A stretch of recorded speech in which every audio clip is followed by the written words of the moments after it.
Assalamu alaikum everyone. I hope all of you are doing well. So in this video, I will be discussing about Unit 1 of Class 11th lecture series from English, that is Responsibilities of Youth. So let's begin. तो सबसे पहले हम लोग इसकी line by line translation को discuss करेंगे. Mr. Chancellor, ladies and gentlemen, when I was approached by the Vice Chancellor with a request to deliver the convocation address, I made it clear to him that there were so many calls on me that I could not possibly prepare a formal convocation. तो basically इसमें कायदे-आज़म क्या कह रहे हैं कि वो कह रहे हैं कि उनको कन्वोकेशन एड्रेस के लिए अप्रोच किया गया था, उनको कहा गया था कि वो फॉर्मल एड्रेस दें, लोगों से बात करें, स्टूडेंट से बात करें फॉर्मल कन्वोकेशन के ऊपर, ठीक है. लेकिन उन्होंने उनको ये बता दिया कि मेरे पास ऑलरेडी बहुत सारे लोगों ने मुझे अप्रोच किया हुआ है और बुलाया हुआ है, सो मेरे पास address on a academic level with regard to great subject with which university deals, ठीक है. उन्होंने कहा कि मेरे पास इतना जो है मैंने मटेरियल प्रिपेयर नहीं किया हुआ कि जिस तरह से यूनिवर्सिटी जिस सब्जेक्ट से डील करती है, जैसे कि आर्ट हो गया, ठीक है, हिस्ट्री तारीख के बारे में, फिलोसफी मतलब फ़लसफ़े के ऊपर, साइंस के ऊपर, कानून के ऊपर and so on. I did however promise, मैंने उनसे फिर भी प्रॉमिस कर लिया, वादा कर लिया, to say a few words to the students, मैं फिर भी कुछ ना कुछ कहूँगा स्टूडेंट्स को, कुछ अल्फाज उनसे ज़रूर उनसे बात करूँगा ऑन दिस ओकेजन, इस मौके पर. And it is in fulfilment of that promise, और इसी वजह say that I will address you now, इसी प्रॉमिस की, इस वादे की बेस पर मैं अब आपको एड्रेस करूँगा, मैं अब आपसे कुछ बातचीत करूँगा. First of all let me thank the vice chancellor for the flattering terms, ठीक है. सबसे पहले वो किसकी शुक्रिया अदा कर रहे हैं? वाइस चांसलर का, फॉर द फ्लैटरिंग टर्म, ठीक है. फ्लैटरिंग का मतलब होता है कि सराहना, प्रेज करना उनको, ठीक है. In which he refers to me, mister vice chancellor, whatever I am and whatever I have been able to do, I have done it merely as a mayor of duty, ठीक है. उन्होंने कहा है कि मैं जो कुछ भी कर रहा हूँ, जो कुछ मैंने किया है, वो सिर्फ और सिर्फ मेरी जो ड्यूटी है, जो मेरी जिम्मेदारी है, उसका हिस्सा है, which is incumbent upon every मुसलमान, ठीक है. इनकम्बेंट का मतलब ज़रूरी है, बाइंडिंग है हमारी, ठीक है, कि हम हर मुसलमान के ऊपर ये फ़र्ज़ है to serve his people honestly and selflessly, अपने लोगों को वो सर्व करें, अपने लोगों की वो खिदमत करें, अपने लोगों को बताएं ईमानदारी के साथ, और सेल्फलेसली का मतलब है बेलोस तरीके से, ठीक है. Let's move towards the third paragraph, that is, in addressing you, I am not here speaking to you as a head of the state. अब मैं आपसे बात तो कर रहा हूँ, लेकिन आई एम नॉट हेयर, मैं इस तरह से आपसे बात नहीं कर रहा कि मैं आपका हेड हूँ इस स्टेट का, ठीक है, इस पूरी रियासत का अमीर हूँ, बट एज अ फ्रेंड मैं आपका दोस्त हूँ, दोस्त के होते के नाते मैं इससे आपसे बात कर रहा हूँ. And as one who had always held you in affection, ठीक है, जो हमेशा और इस तरह से बात करूँ जैसे मैं आपसे एक प्यार का रिश्ता है आपके साथ, ठीक है. Many of you have today got your diplomas and degrees, I congratulate you. बहुत सारे बच्चों ने आज डिप्लोमास की डिग्रीज ले ली होंगी या बहुत सारी डिग्रीज ले ली होंगी, ठीक है, मैं आपको मुबारकबाद देता हूँ. Just as you have won the laurels in your university and qualified yourself, ठीक है, और आपने अपने आप को क्वालिफाई कर लिया, क्वालिफाइड हो गए हैं आप, ठीक है.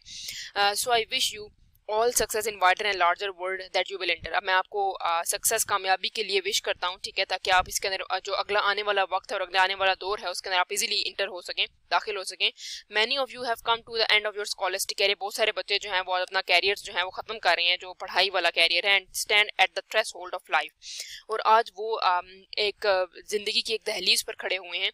थ्रेश होल्ड मीन दहलीज. अनलाइक योर प्रीडिसेसर, ठीक है, आपके जो अबाउजात हैं, you fortunately leave this university to enter life under a sovereign, आप बहुत लकी हैं कि आप यूनिवर्सिटी लाइफ को छोड़ने के बाद आप एक सॉवरन इंडिपेंडेंट स्टेट जो आपकी अपनी है उसके अंदर जा रहे हैं, ठीक है.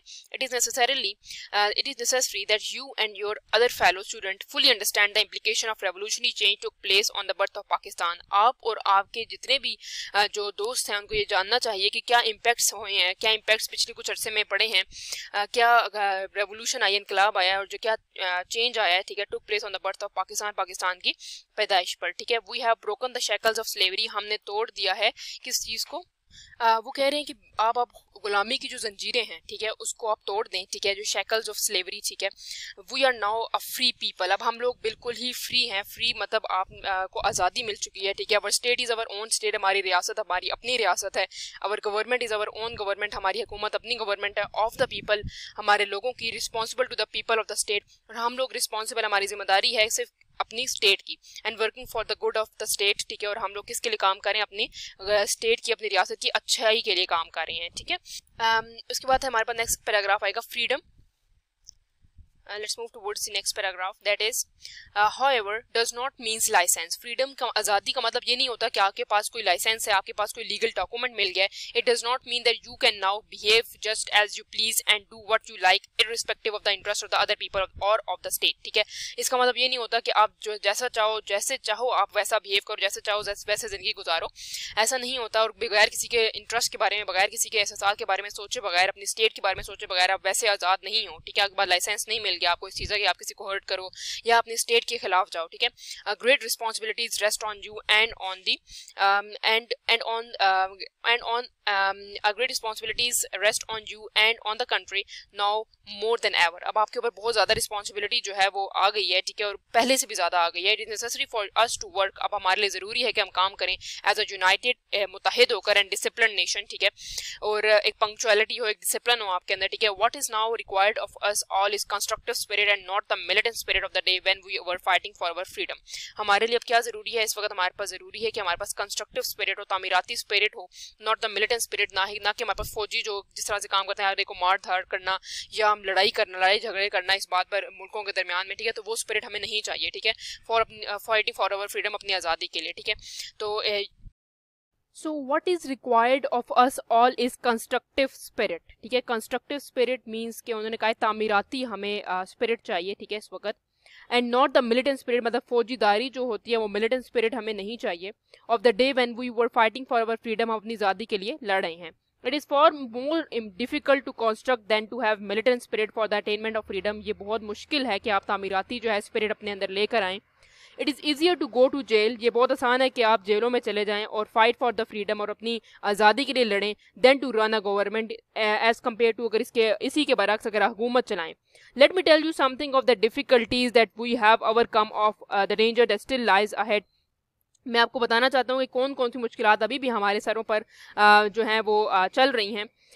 Throughout in their despair to prevent the establishment of Pakistan, our enemies turned their attention to finding ways and means to weaken and destroy us. हमारे जो दुश्मन हैं वो चाहते हैं अभी भी कि हमें अभी भी वो लोग तबाह और बर्बाद कर दें. ठीक है, और वो चाहते हैं कि हम लोग अब दोबारा से जो हैं वो पाकिस्तान जो जिस तरह से उन्होंने कहा था कि हम पाकिस्तान को तबाह कर देंगे, वो अभी भी चाहते हैं कि हम हमें तबाह कर दें.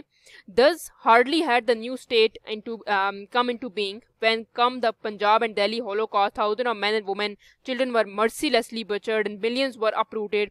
बहुत सारे जो हैं हमारे पास हॉलोकास्ट पंजाब और दिल्ली के हॉलोकास्ट में. ठीक है, बहुत सारे जो वुमेन हैं और बच्चे जो हैं वो मर्सीलेसली हमारे पास बेयारो मददगार के तौर पर रह गए थे और उनको मार दिया गया था. और 50 lakhs of these arrived in Punjab. 50 lakh के करीब वो पंजाब में आ गए थे within a matter of week. The care and rehabilitation of these fortune refugees stricken in the body and soul. ठीक है, एंड इसके अंदर हम लोग बताते हैं कि कैसे रिहेबिलिटेशन की दी गई थी उस टाइम पे. ठीक है, और उस टाइम पे हमारे पास कैटेज़म बेसिकली बताने की कोशिश करें कितना हमारे पास अनफॉर्चुनेट किस्म का सिचुएशन हो गई थी. In a body and soul presented problem which might well have destroyed many well establish state. जिस तरह की कह सकते हैं कि उस टाइम पे पाकिस्तान तो अभी बना था, बहुत सारी अच्छी इस्टेब्लिश स्टेट को भी तबाह कर सकता था ये holocaust. But those of our enemy who had hope to kill Pakistan at its very inception, पैदा होते ही by these means were disappointed. Pakistan ने इतने अच्छे तरीके से इसको मैनेज किया कि वो डिसअपॉइंट हो गए उनके एनिमीज और वो हैरान रह गए. Not only has Pakistan survive the shock of upheaval, मुश्किलात को सिर्फ बर्दाश्त नहीं किया, but also it has emerge stronger, बल्कि मजीद मजबूत हो गया. More chastened and better equipped than ever, पहले से ज़्यादा बेहतरीन इक्विपमेंट उनके पास आ गई. There followed in rapid succession other difficulties such as withholding by India of our cash balance of our share of militancy equipment and lately the institution of almost complete economic blockade over province. तो basically ये बताने की कोशिश कर रहे हैं कि कैसे हमारे पास कैश बैलेंस का इशू आया था, उनको हमारे पास डिवीजन के वक्त भी. ठीक है, I have no doubt that all right thinking man in the Indian dominant deplore these happening and I am sure that attitude of the mind that has been responsible for them will change, but it is essential that you should take note of these development. ठीक है, कैसे कैसे हमारे साथ जो हैं वो उन्होंने गलतियाँ की हैं. Stress the importance of continued vigilance on our part. ठीक है, विजिलेंस का मतलब है आपने चौकस रहना है. ठीक है, आप निगरानी करनी है. ठीक है, अपने ओन पर. ठीक है, your main occupation should be in fairness, आप लोग साफ सुथरा क्लियर रहें. ठीक है, फेयरनेस मतलब इंसाफ करें. In fairness to your parents and indeed fairness to your state, अपनी स्टेट के साथ, रियासत के साथ भी, अपने वालदैन के साथ भी. To devote your attention solely to your studies, अपनी पढ़ाई की तरफ तवज्जो दें. It is only thus that you can equip yourself for the battle of life that lies ahead, जो आपके ऊपर ज़िंदगी की जो बैटल है, जो एक ज़िंदगी की एक वॉर है, वो उसके अंदर आप सिर्फ जीत सकते हैं तभी। Of you only thus you will be able to assist and sure source of strength and of the pride to your state, ठीक है। तब आप असिस्ट कर सकते हैं, बहुत सारी सोशल इकोनॉमिक प्रॉब्लम्स को सॉल्व कर सकते हैं, and then confront in an enable in reach to destine goal among the most progressive and strongest nation of the world. और अच्छे तरीके से प्रोग्रेसिव मतलब आज़ाद ख्याली के तौर पर आप आगे जा सकते हैं एक अच्छी नेशन बन के। माई यंग फ्रेंड्स, मेरे नौजवान दोस्तों, I would therefore like to tell you the few points about which you should be vigilant and be aware कि आपको किस बारे में चौकस रहना है। Firstly, be aware of first column is among our self. Secondly, guard against and weed our out selfish people. उन लोगों को अपने दरमियान से निकाल दें जो बहुत सेल्फिश हैं, ठीक है, और जो आपको एक्सप्लॉइट करना चाहते हैं। थर्डली, लर्न टू जज who are really true and really honest and unselfish servant of the state, ठीक है, और देखें कि कौन जो है वो अनसेल्फिश है, बिल्कुल अपने बारे में नहीं सोचता है, ठीक है, और अपनी स्टेट के बारे में सोचता है, और कौन ऑनेस्ट है, बहुत ज़्यादा ईमानदार है, ठीक है। ये कुछ चीज़ें जो है वो अपने दिमाग में रखें। There is another matter that I would like to refer to my young friends hitherto. You have been following the rut, ठीक है, आप क्या चीज़ फॉलो कर रहे हैं, एक रट को फॉलो कर रहे हैं जिसको सब फॉलो कर रहे हैं, ठीक है। You get your degrees and when you are thrown out of the university in 1000 all that you can think and hanger in the government service। तो बेसिकली सारे जो पैराग्राफ में वो बताने की कोशिश कर रहे हैं वो ये बात है कि अगर आपने डिग्रीज़ ले ली हैं तो हर कोई चाहेगा कि गवर्नमेंट सर्वेंट में आ जाए, गवर्नमेंट सर्विस को ज्वाइन कर ले। जिससे उन्होंने यहाँ पे बताया हुआ कि बी और एमए पास करेंगे और सम जॉब्स इन गवर्नमेंट, ठीक है, जॉब्स की तरफ वो देखने लग जाएंगे। लेकिन ऐसा नहीं होगा, क्योंकि कितनी को गवर्नमेंट जॉब देगा। तो बेसिकली आप कहाँ जाएँ, आप एक वोकेशनल ट्रेनिंग की तरफ जाएँ, आप मैनुअल लेबर की तरफ जाएँ। कोई ऐसी बुरी बात नहीं अगर आप टैक्सी ड्राइवर जब बन जाते हैं या कोई काम करने लग जाते हैं हाथों से अपने, ठीक है, तो इससे कोई बुरी बात नहीं है। तो इस पूरे पैराग्राफ के अंदर वो यही बताने की कोशिश करें कि अपने आप को एक्सप्लॉइट ना करें, बल्कि अपनी जो पढ़ाई है उसको इस्तेमाल करें। ज़रूरी नहीं है आपने सिर्फ गवर्नमेंट जॉब करनी, क्योंकि गवर्नमेंट जो है वो सिर्फ एक लिमिटेड लोगों को रख सकती है, लेकिन और सारे जो लोग हैं उनको बैंकिंग की तरफ जाना चाहिए, ट्रेड, लॉ, कॉमर्स की तरफ जाना चाहिए, जो उन्होंने यहाँ पर ऑलरेडी मेंशन भी किया है, ठीक है, कि बैंकिंग, कॉमर्स और ट्रेड की तरफ आप लोग जाएं, ठीक है। न्यू बैंक इंश्योरेंस कंपनीज जो हैं वो बन रही हैं, इस तरह से आपको भी फायदा होगा और कंट्री को भी फायदा होगा। Think of them and divert your attention to them and believe me you will there benefit yourself with more than by merely going into for government service and remaining there in what I should say a circle of clerkship working there for morning till evening. तो इसके अंदर कोई आपके पास सीखने का मौका नहीं है गवर्नमेंट जॉब में। उनका कहने का मतलब ये है कि आप एक डिंजी जॉब कर रहे हैं, एक डार्क किस्म की जॉब कर रहे हैं, ठीक है, जिसमें सुबह आप जाते हैं शाम को वापस आते हैं, ठीक है। 4 years ago ही अब हम यहाँ पर हमने बताते हैं कि उन्होंने एक वाक्या बताया। I can give you one instance. I know a young man who was in government service. 4 years ago, he went into a banking corporate on 2,000 rupees because he had studied the subject of banking and today he is a manager. ठीक है, तो वो अब manager बन गया in one of their firm and drawing 1,500 rupees a month. पहले तो वो कितने कमा रहा था, 200 रुपये, अब वो कमा रहा है 1,500 रुपीज़, ठीक है, इन जस्ट 4 years, ठीक है। These are the opportunities to have and I do impress upon you now to think in these terms, कि आप इस बारे में भी सोचें, वो ये बताने की कोशिश कर रहे हैं, ठीक है। तो ये जो पूरा चैप्टर था उसमें वो रिस्पॉन्सिबिलिटीज़ बताने की कोशिश कर रहे हैं यूथ को, कि आपकी क्या रिस्पॉन्सिबिलिटीज़ हैं उसके ऊपर आप लोग फोकस करें, ठीक है। तो ये कायद-ए-आज़म ने इसके अंदर एड्रेस किया है यूथ के साथ, ठीक है। इसके बाद हम लोग चलते हैं इसके क्वेश्चन आंसर की तरफ, ठीक है। तो answer the following question, why does the Quaid stress on you to be continuously vigilant, क्योंकि इससे आपको क्या होगा कि आगे आने वाले वक्त में कोई खतरा भी होता है तो आप उससे निपट सकोगे। What according to the Quaid is the prime responsibilities of the youth, के वो अपने पेरेंट्स के साथ भी विजिलेंट रहें, अपने स्टेट के साथ भी रहें और रिस्पॉन्सिबल रहें। Having read the text of the Quaid speech, what trait of character the Quaid-e-Azam want to see in the educated youth, के वो विजिलेंट रहें, ऑनेस्ट रहें, ठीक है, और वो अपनी जो एक जो नौजवान की एक सोच है उसको बदलें। What advice does the Quaid-e-Azam give to the youth about the choices of career, के वो चूज़ क्या करें, वो अब एक रट में ना लगे रहें, बल्कि गवर्नमेंट सर्विस से निकलकर कोई और जो बैंकिंग है, इंश्योरेंस कंपनीज हैं, उसकी तरफ भी जाएं।